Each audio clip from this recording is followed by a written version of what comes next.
Día de Navidad, misa del día.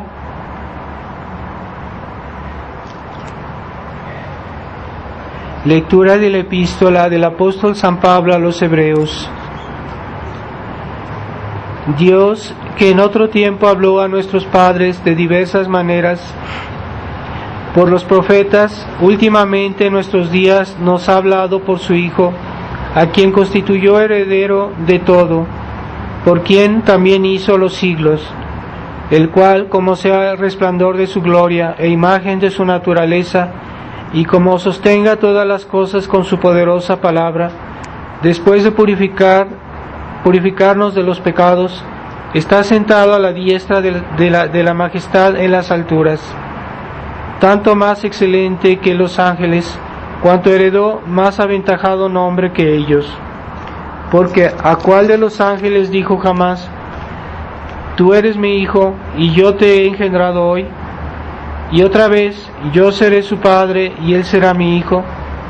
Y otra vez, al introducir a su primogénito en el mundo, dice: adórenlo todos los ángeles de Dios.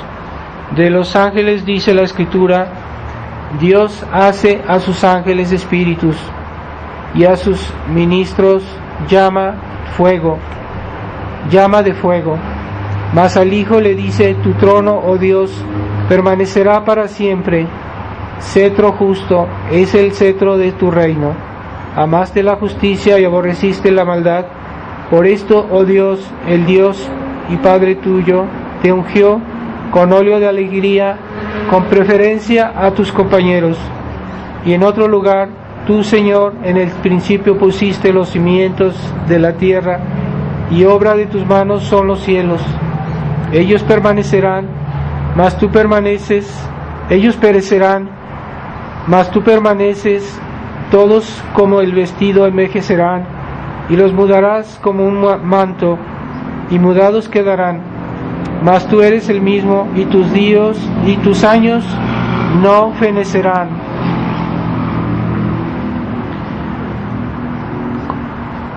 Inicio del Santo Evangelio según San Juan. En el principio era el Verbo, y el Verbo estaba en Dios, y el Verbo era Dios. Él estaba desde el principio en Dios. Por Él fueron hechas todas las cosas, y sin Él nada se hizo de cuanto ha sido hecho. En Él estaba la vida, y la vida era la luz de los hombres. Y la luz resplandece en las tinieblas, y las tinieblas no lo comprendieron. Hubo un hombre enviado de Dios, cuyo nombre era Juan. Este vino como testigo a dar testimonio de la luz, a fin de que por él todos creyesen. No era la luz, sino para dar testimonio de la luz. El Verbo era la luz verdadera, que alumbra a todo hombre que viene a este mundo. En el mundo estaba, y el mundo fue hecho por él, mas el mundo no le conoció. Vino a los suyos, y los suyos no le recibieron. Pero a cuantos le recibieron, a los que creen en su nombre, dióles el poder de llegar a ser hijos de Dios, los cuales no nacen de la sangre, ni de la concupiscencia de la carne, ni de la voluntad de varón, sino de Dios. Y el Verbo se hizo carne, y habitó entre nosotros, y vimos su gloria, gloria como del unigénito del Padre, lleno de gracia y de verdad.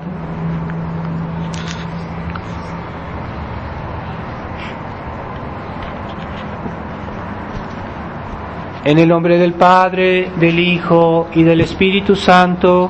Amén. Ave María Purísima. Estimados hermanos, estamos en el día santo de Navidad, en la tercera misa que se dice en este día, porque este día los sacerdotes pueden decir 3 misas, y 3 misas pues es más abundancia de gracias de Dios en este día para los que pueden asistir a estas misas, y para la iglesia y para las almas del purgatorio, esa gracia que nos hace hijos de Dios, y que cada vez que crece en nosotros hace que seamos más sus hijos más cercanos a Él. Y esa es la vida que Dios nos vino a traer. Así que cuando meditamos los grandes principios, los grandes misterios de Dios, es meditar sobre la obra de Dios para santificarnos, para hacernos mejores y para hacernos simplemente sus hijos. Esa es la gran gracia que un cristiano que comprenda su religión, que entienda su religión, pues es la gran gracia que debemos desear a todo momento, ser hijos de Dios y permanecer hijos de Dios. Y este evangelio de hoy, el evangelio del principio del evangelio de San Juan, nos narra la vida divina antes de la creación y la obra de Dios Padre de enviar a su Hijo para nuestra salvación. Pero nuestro Señor, estamos festejando su nacimiento en el tiempo, porque Él es Dios. Entonces al decidir ser hombre, encarnarse, Él nació en el tiempo como hombre, pero Él ya desde toda la eternidad ya existía. Entonces su nacimiento temporal en este mundo es el que estamos festejando hoy, pero al mismo tiempo no debemos olvidar su nacimiento eterno en toda la eternidad, porque el Hijo procede del Padre y es a imagen del Padre. Así que cuando hablamos de su nacimiento eterno, no quiere decir que del Verbo comenzó a existir a momento dado, sino que de toda eternidad es engendrado por el Padre, o sea, es Hijo del Padre de toda eternidad. Y esa filiación del Hijo es lo que pasa en el seno de la Santísima Trinidad, que es algo más importante que toda la creación y que todas las criaturas, ¿verdad? La vida de la Trinidad. Ese nacimiento del Hijo es en cierta manera lo que Él quiere renovar en nosotros. Nos quiere también hacer participar de su vida divina, hacernos participar de su nacimiento eterno, pero haciéndonos sus hijos, haciéndonos miembros de la Iglesia. Y eso es la gran batalla, la gran guerra de los santos, era de conservarse hijos de Dios. Toda la vida de los santos, si uno lee bien la vida de los santos, uno ve que los santos siempre lucharon y siempre combatieron para permanecer hijos de Dios, o para ser hijos de Dios de una manera más perfecta, más intensa. Y esa fue todo el esfuerzo de toda su vida, todas las buenas obras, todos los actos virtuosos, todos los actos meritorios, todos contribuyen a esto. Esta es nuestro mayor orgullo. Para nosotros es ser llamados hijos de Dios. Por eso en el cielo todos serán grandes porque todos serán hijos de Dios. Pero tenemos en esta vida esa ceguera que es muy común al hombre caído, a los hombres caídos, que no vemos lo que es más importante, vemos primero lo que es menos importante en nuestra vida. Aun si somos cristianos, aun si tenemos la fe, tenemos esa tendencia a ver lo más importante, no ver bien lo más importante y darle mucha importancia a las cosas secundarias. No digamos ya el pecado, pero a veces hay cosas que no son malas, pero que en nuestra mente ocupan demasiado lugar y no es lo más importante, ¿verdad? Aunque haya que ocuparse de las necesidades temporales, y es algo legítimo, algo incluso necesario, pero en nuestra mente, en nuestro corazón, lo más importante primero es Dios, claro está, pero para nosotros lo más importante es permanecer hijos de Dios y crecer en esta filiación, crecer, porque todos los días podemos crecer un poquito más en este grado de gracia, porque es por la gracia que somos hijos de Dios. Entonces, ese nacimiento eterno del Verbo, pues es algo que siempre fue, y eso debemos también tenerlo en consideración en nuestra vida, porque de ahí viene todo, de ahí de Dios viene todo lo que hay en la tierra, y todo se ha hecho a una cierta una imagen de Dios, es una cierta imitación de lo que hay en Dios, pero es una lejana imitación, ¿verdad? Es como cuando una persona pasa por un lugar y deja la huella de su pie al caminar, pues eso no dice gran cosa de esa persona, porque cómo es esa persona por esa señal que deja en la tierra, pues no se parece mucho, pero es de todos modos la señal de su paso.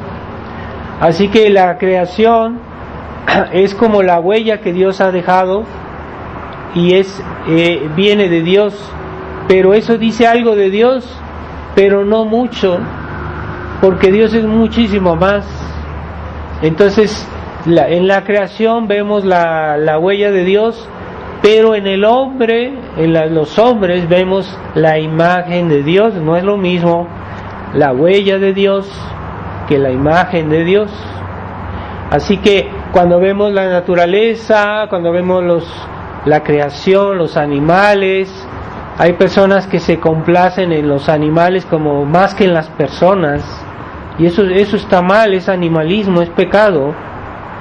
Está bien complacernos un poco en las bellezas que Dios ha hecho en el mundo, la creación, pero hay una diferencia inmensa entre una huella y una imagen.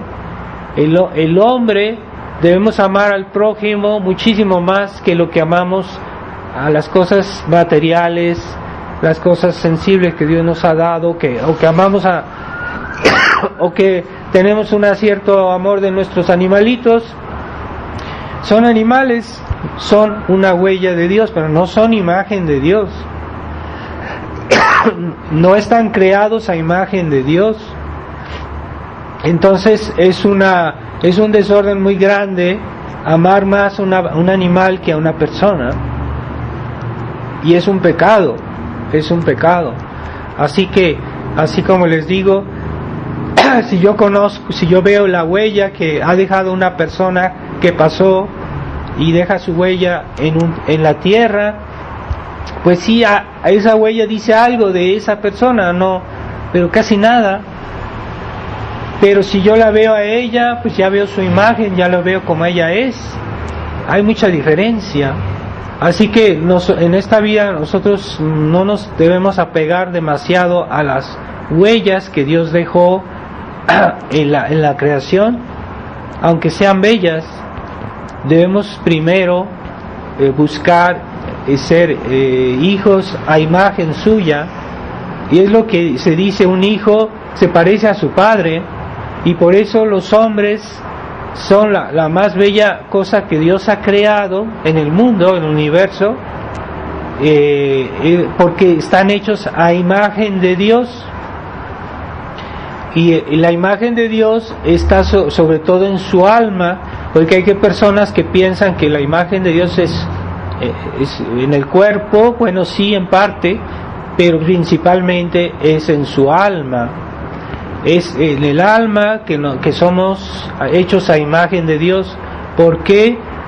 Porque nosotros podemos conocer, reflexionar, podemos amar, cosa que los animales no pueden hacer, y eso hace que somos a imagen de Dios, porque nosotros estamos llamados a recibir la gracia por la cual tenemos la vida divina en nuestra alma.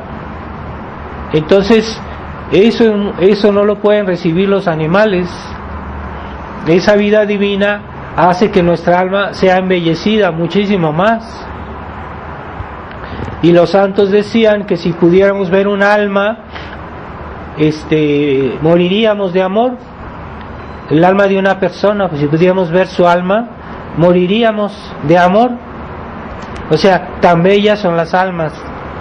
Y nosotros, hay personas que pasan su tiempo a cuidar su cuerpo, que hay que tener un cierto cuidado, pero no hay que exagerar, porque se vuelve una idolatría del cuerpo, y no piensan en su alma.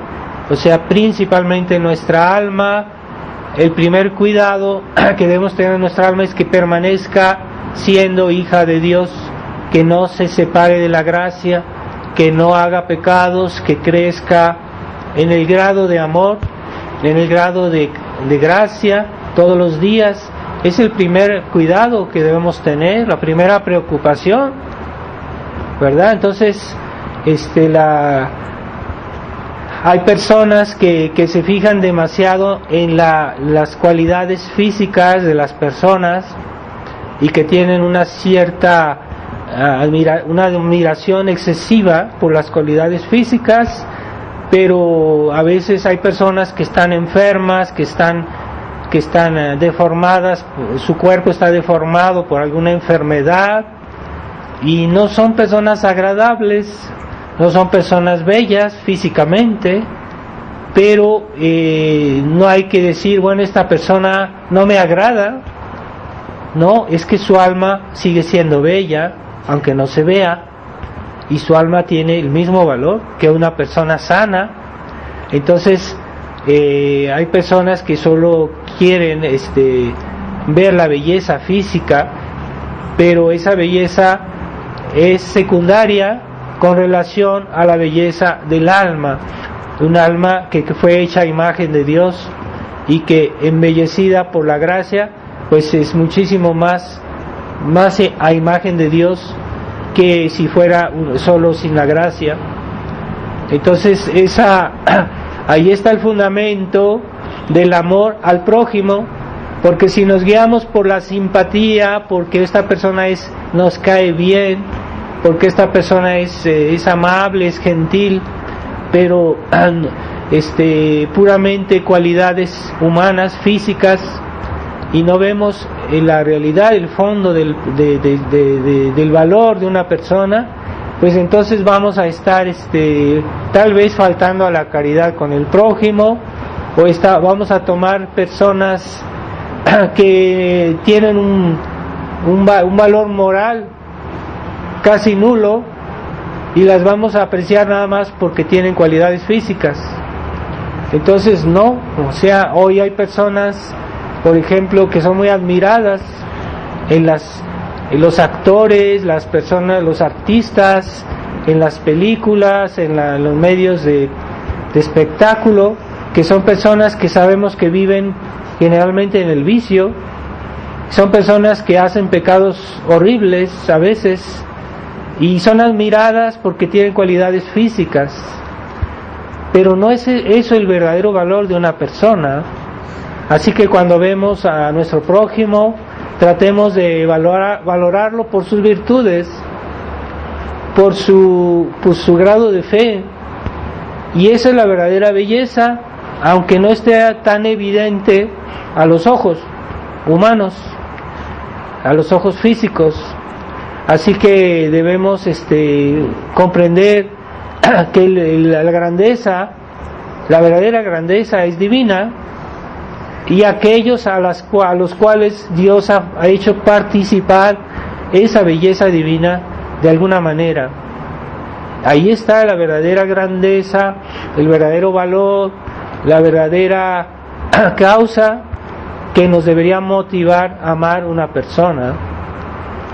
Y qué decir de aquellas personas que han deformado esa imagen de Dios en su alma, que la han deformado por el pecado y que están como se han sido hechas feas espiritualmente, han sido hechas como monstruos, si se pudiera decir, espirituales, entonces ya no los vamos a amar. Pues claro que sí, debemos amar a los pecadores, no por lo que son, porque esa es la falsa caridad predicada por la Iglesia Conciliar, por el Papa Francisco. No amamos al pecador por lo que es, sino por lo que pudiera ser, es decir, para que se convierta, para que deje sus malos caminos y que su alma vuelva a encontrar esa belleza divina con la cual Dios la creó y en la cual esta persona tal vez el día de su bautismo fue completamente renovada por la gracia. Y esa es la verdadera grandeza, la de una persona, de un alma, es la grandeza, el grado de su unión con Dios. Entonces no debemos dejarnos impresionar por las cosas materiales, porque nosotros somos portados a eso por herencia de Adán. Tenemos la tendencia a valorar más lo sensible, lo material, e incluso lo que es malo, el pecado, que lo que es divino, que lo que es espiritual.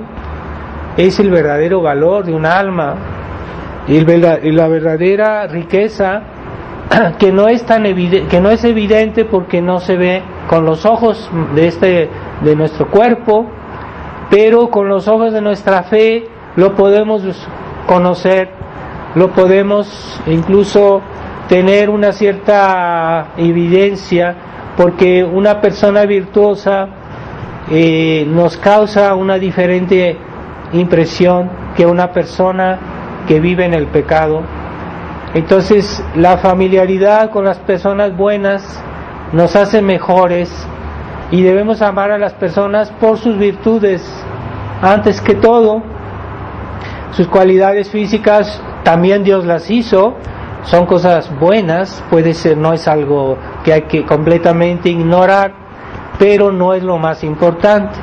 Así que debemos apreciar en nuestro prójimo sobre todo su grado de unión a Dios, y si no, por lo menos su vocación, porque todas las almas están llamadas a ser hijos de Dios y a crecer en esa filiación todos los días.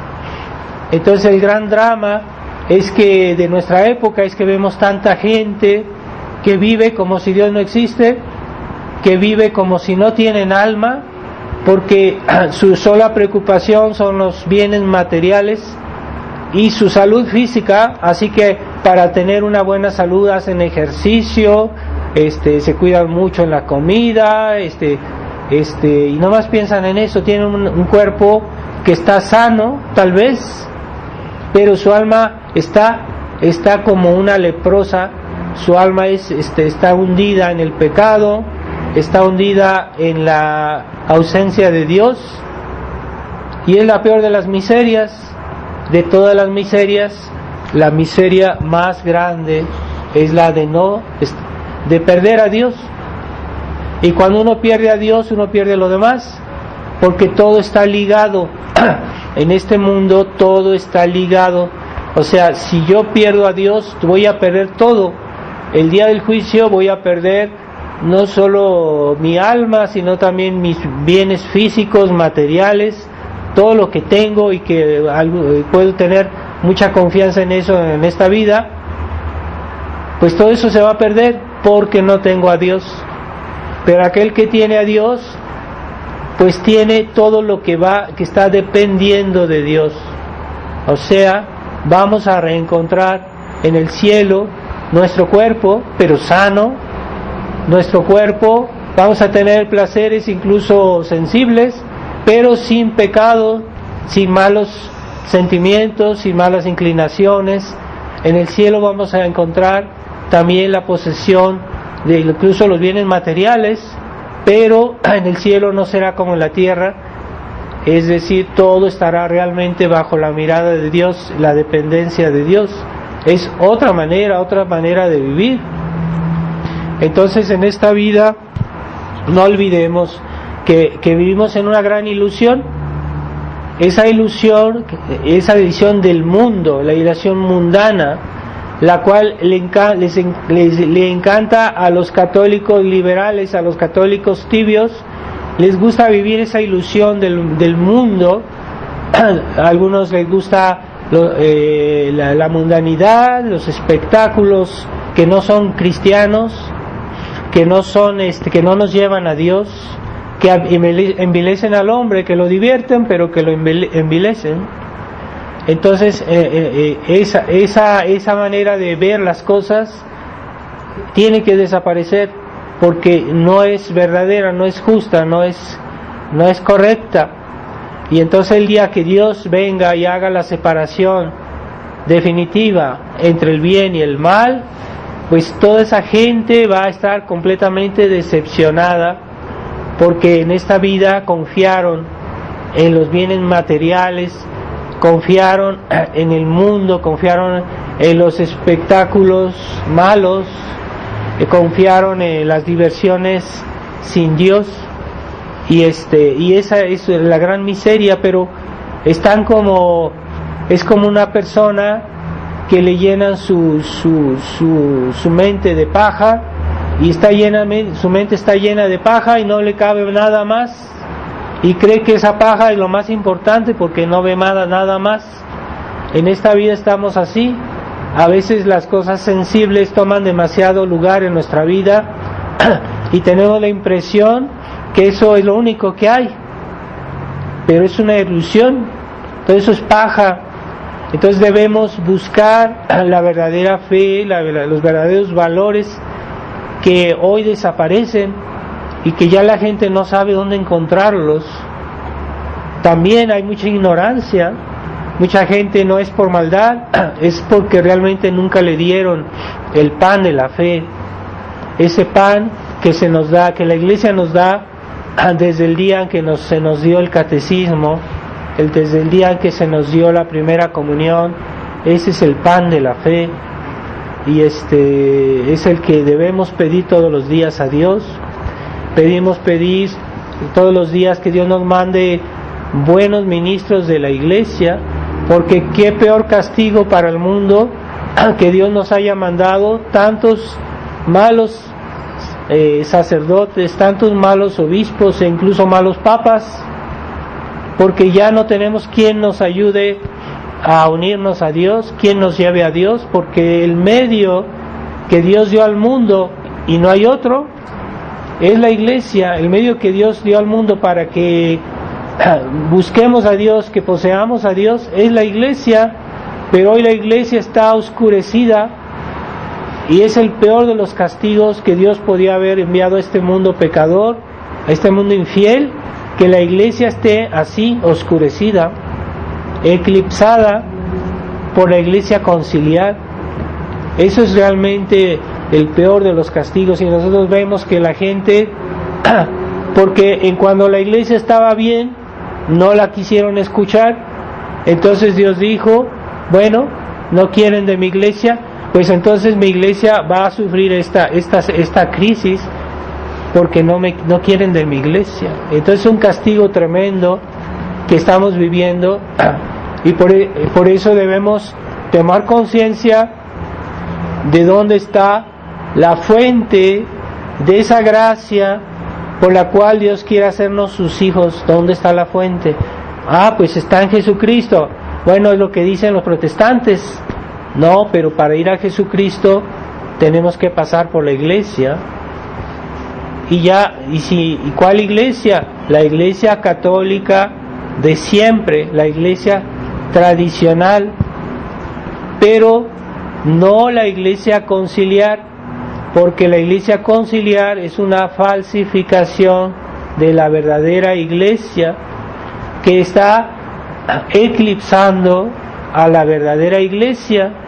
Entonces, para hallar la verdadera Iglesia, pues hay que informarse, hay que buscar la verdad, hay que rezar, hay que buscar, hay que trabajar para encontrar buenos sacerdotes que nos den todavía la buena doctrina, que nos den los sacramentos, que nos den la verdadera misa, pero las personas que no buscan la verdad, pues no la van a encontrar, porque Dios hizo un gran esfuerzo al hacerse hombre, al morir en la cruz para regenerarnos, pero Él quiere que también en el hombre haya un esfuerzo. El hombre debe buscar la verdad, debe buscar a Dios, debe tratar de portarse bien. Entonces Dios quiere que haya de parte del hombre un esfuerzo. Entonces hay personas que no buscan a Dios, pero buscar a Dios por su verdad, por su gracia, por sus sacramentos, y no hay otro camino. Así que es el orden de la economía de la salvación, que ese orden nadie lo puede decir, bueno, yo lo voy a hacer de otra manera, o yo no quiero de esa manera, yo voy a salvarme de otra manera, yo no paso por la iglesia, no quiero pasar por los sacerdotes, yo no quiero pasar por los sacramentos, no me interesa, yo me voy a salvar directamente rezándole a Dios, yo me confieso con Dios. Pues eso exactamente es la doctrina protestante, es lo que decía Lutero, y por eso fue condenado como hereje, porque decía eso. Y esa mentalidad hoy ya los católicos comunes vemos que dicen eso. Mucha gente dice, ciertamente algunos han sido decepcionados por algún mal ejemplo de algún sacerdote, pero eso no suprime el abuso, no suprime el uso, como dicen. Es decir, que no es porque hay malos sacerdotes que ya no debe haber sacerdotes, ¿verdad? Sino que la solución es que Dios nos dé buenos sacerdotes, y por eso debemos pedir que Dios nos dé buenos sacerdotes, buenos pastores, porque no hay, para salvarse es el orden, es la economía de la salvación, no hay otra solución, no hay otro camino para salvarse que seguir el orden establecido por Jesucristo, que quiso que la iglesia existiera y que fuera ella la que distribuyera entre nosotros todas sus gracias que Él quiere darnos.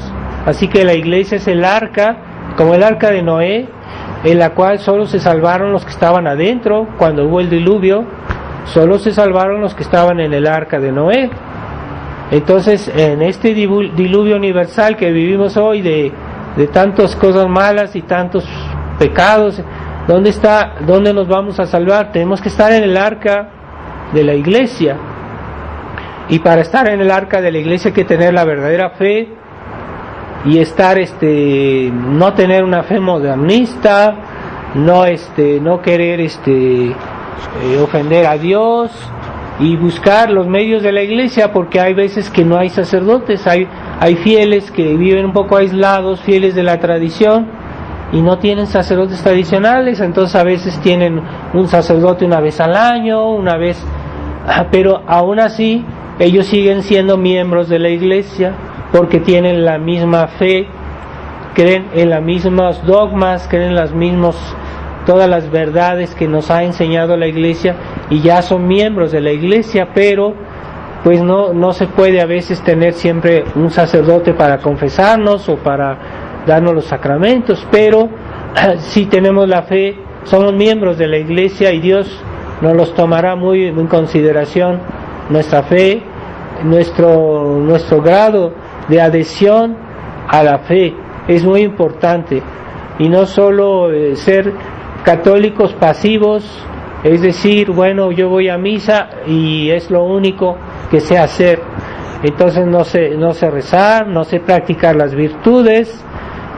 Todo eso contribuye al crecimiento de la gracia. Cada vez que practicamos un acto por motivos de fe, por motivos de amor a Dios, la gracia que está en nuestra alma crece. Así que hay un crecimiento dentro de nuestra alma que pasa cada vez que hacemos un acto por motivos de fe. Así que es muy importante, porque yo puedo hacer algún buen acto que no sea por motivos de fe, entonces ese acto ese ya no tiene un valor espiritual que me hace crecer como hijo de Dios. Hay que tener cuidado con eso, porque ya los católicos modernos se han vuelto naturalistas y hacen las cosas por motivos naturales, mientras que la fe es todo por motivos sobrenaturales, por motivos divinos. Hay una gran diferencia, y hay personas que pueden hacer cosas muy buenas, que pueden incluso ayudar al prójimo, pero no lo hacen por fe, lo hacen por motivos humanos, por pura simpatía humana, por eso es naturalismo. Es lo que nos inspira la nueva religión del Vaticano II. Todo es por motivos naturales, el hombre, los derechos del hombre, el hombre por aquí, el hombre por allá, pero el hombre sin Dios no vale nada. Eso es naturalismo. Entonces hoy hay gente que se cree muy importante, que cree que sabe todo, que quieren dirigir a los demás, pero no es todo naturalista, pero se creen muy importantes. ¿Y de dónde? No son importantes. Delante de Dios no son importantes, aunque tengan mucho dinero, aunque sean así como personas muy bien vestidas, o que tengan riqueza.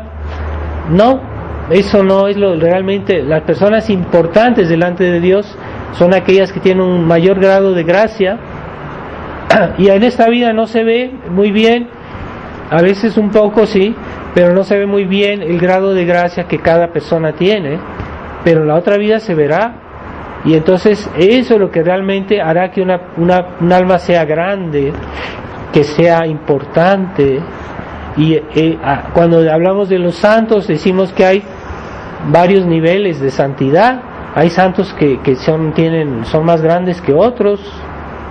¿Y por qué son más grandes? Porque en esta vida crecieron más en el grado de gracia, y porque en esta vida practicaron con más intensidad en la caridad, que es el amor del prójimo, por motivos divinos, por motivos de fe, no por motivos humanos, por puros motivos humanos o naturales o materiales, sino por motivos de fe. Eso es el amor de caridad. Y el amor naturalista pues es por simpatías humanas, por gustos, a veces hay personas que se quieren mucho porque son de la misma familia, pero no está ahí el amor de Dios. Es puro amor familiar. Pero si la familia sin Dios no es nada. Entonces hay que meter en nuestros hogares, en nuestras familias, ese amor de caridad, que no sea simplemente es porque es mi familia, porque es mi papá, porque es mi hermano. No, es porque somos hijos de Dios, y en ese sentido el amor humano pues viene a ser enaltecido, viene a ser mejorado, y ya realmente las personas que tienen la caridad practican mucho mejor esa atención a las necesidades humanas, ¿verdad? Entonces hoy es muy importante tener ese sentido de la filiación, y Jesucristo nos lo hace entender. Primero, porque es hijo de Dios. Segundo, porque Él se decía hijo del hombre. Jesucristo se decía soy el hijo del hombre.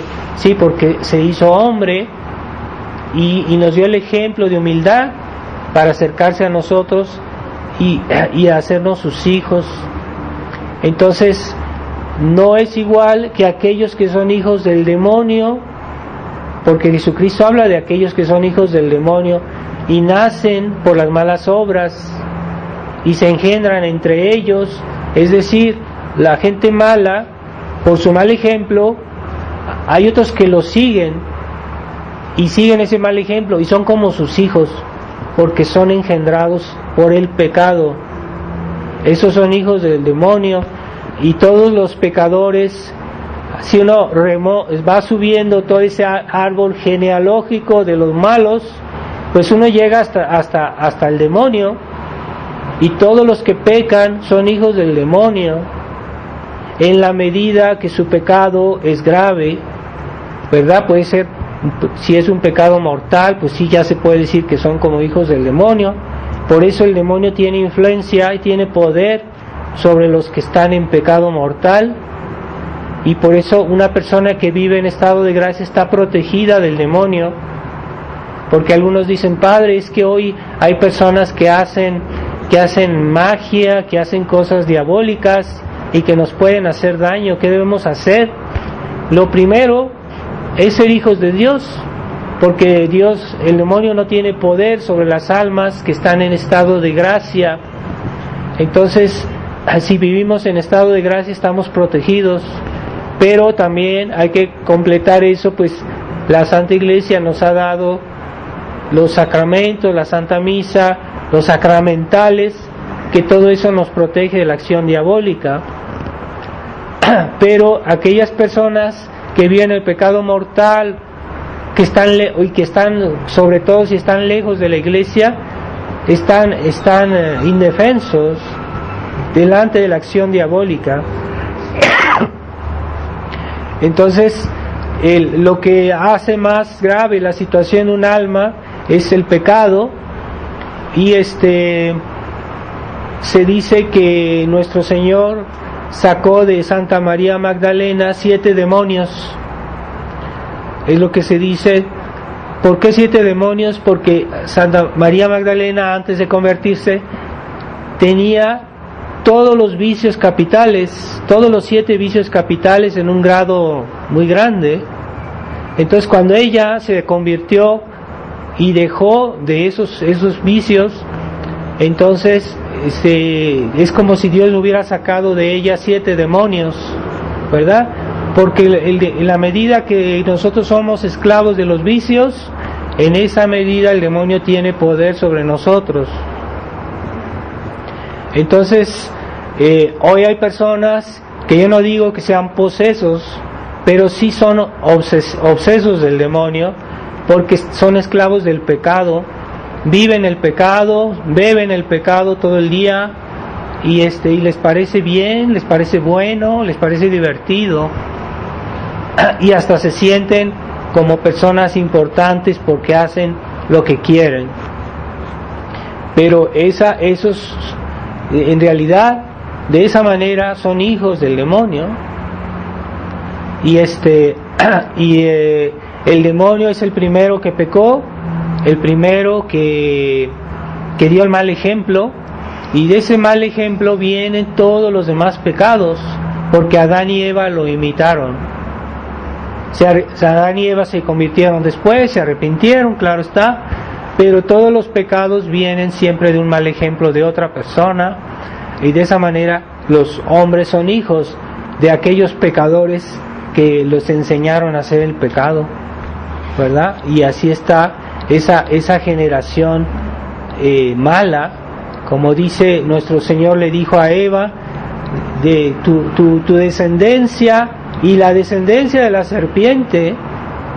Dios le habló a Eva de la descendencia de la serpiente. ¿Y cuál es la descendencia de la serpiente? Pues todos los que son amigos del pecado, que imitan el demonio. Entonces hoy no hay que ignorar que en el mundo hay esa mala gente que es como los hijos del demonio, y que persiguen a la Iglesia y que tratan de hacer mal a las almas, de llevarlos con ellos a donde ya sabemos, y que van a ir ahí por toda la eternidad. Entonces es por eso que la vida cristiana no es solo el hecho de ser buenos, sino también de combatir el mal, porque la vida cristiana es un combate inevitablemente. ¿Por qué? Porque en este mundo existe el mal, y si nosotros cerramos los ojos, pues vamos a ser presas del mal. Tenemos que estar atentos para protegernos y para combatir el mal, porque si no lo combatimos, él nos va a buscar. Por eso hay quien dice, la mejor defensa es el ataque. O sea, queremos ser buenos, debemos combatir el mal. Entonces, los católicos, esos modernos, es el buenismo romántico que ha neutralizado la acción de la Iglesia en este mundo, porque dicen, somos buenos. Es un buenismo romántico, es decir, yo no hago mal a nadie, yo no hago problemas a nadie, y eso es lo que ha hecho tanto daño a la Iglesia, porque ya no hay almas combativas que luchan, que pelean contra el demonio, y todos los frutos del demonio, el pecado, los vicios, todo lo que es malo, porque en la tierra hay cosas malas. Entonces, si no hay conciencia de eso, vamos a ser presas del ataque, de los ataques del mal. Entonces es necesario, en la vida cristiana es un combate y no se puede separar eso. Entonces, cuando se comienza a bajar los brazos en esa situación de combate de la fe, entonces uno es víctima del mal. El demonio toma más poder, porque las almas ya son pacifistas, porque no quieren luchar, no quieren luchar primero contra sus propias pasiones, porque nosotros en nuestro cuerpo, en nuestra alma llevamos los efectos del pecado original, así que ya el combate comienza en nuestra propia persona, todos los días, ya desde la mañana que nos levantamos, tenemos que luchar contra la pereza. Ya en la mañana que comenzamos a trabajar, a hacer algo, ya empiezan los deseos, tal vez no muy graves, pero que no son correctos, ¿verdad? El exceso en el comer, el exceso, todo tipo de exceso, ¿verdad? Que vienen de ese pecado original que ha hecho que haya dos, por decirlo así, dos descendencias en este mundo. Tenemos que tomar conciencia que en este mundo hay gente que no quiere servir a Dios, que son enemigos de Dios. Hay otros que viven en el pecado, aunque no odien a Dios, pero están en enemistad con Él y están dando el mal ejemplo. Así que también ellos, en cierta manera, nos jalan al pecado por su mal ejemplo, aunque no sean personas tal vez muy perversas, pero sí, el pecado siempre es malo para todos. Y cuando una persona se hace mejor, en cierta manera, eso tiene influencia en los demás. Hay que tener conciencia, esa es la realidad de la comunión de los santos. Así que cuando yo crezco en la caridad, eso tiene una influencia sobre toda la iglesia.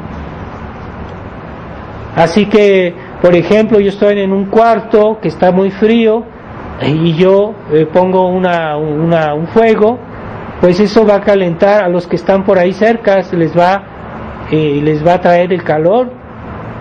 Pues un alma buena, aunque las otras personas no lo conozcan, no lo vean, y que esa persona esté en otro país, pero si esa persona crece en la caridad, en el amor a Dios, en la fe, eso tiene una influencia real sobre toda la iglesia. Eso es la comunión de los santos. Por ejemplo, una persona que está en China o en otro país, si es muy buena cristiana, eso me afecta a mí en el sentido positivo. Así que si hay personas, almas fieles, los ejemplos atraen a los demás, el ejemplo atrae. Pero a veces, aunque no tuviéramos conocimiento de esa persona, de todos modos su santidad tiene una influencia en toda la iglesia, de alguna manera. Así que si somos hijos o más hijos, cada día mejores hijos de Dios, estamos también jalando a los demás de alguna manera. Entonces, a veces no vemos todos los efectos de lo que hacemos, pero todo lo que hacemos tiene efectos no solo en nosotros, y es lo que Dios nos juzgará el día del juicio. Él va a juzgar todo, no solo lo que hicimos, porque hoy la gente piensa, es que Dios me va a juzgar por lo que yo hice. No, también te va a juzgar por los efectos de lo que tú hiciste. Y a veces hay un pecado de una persona, tiene efectos en muchos siglos, porque su hijo fue como él, y su otro hijo, y su nieto, y eso también es consecuencia de un pecado, y también por eso seremos juzgados, ¿verdad? Por eso el juicio final se verán todas las consecuencias de los pecados de unas personas, todas las consecuencias de nuestras infidelidades de nosotros que pasaron a través de las generaciones. Entonces, por ejemplo, tenemos un ejemplo, un rey. Ahora que estuve en Inglaterra, estuve pensando en eso. El rey Enrique VIII, que por el amor de una mujer, el amor ilícito de una mujer que no era su esposa, él hizo que su país se hiciera protestante. Y ese pecado, hasta la fecha, está haciendo que muchísima gente se condene. Tiene consecuencias gravísimas a veces la infidelidad de una persona. O hay personas que dicen que yo no quiero tener más de tantos hijos y le están poniendo límites a Dios.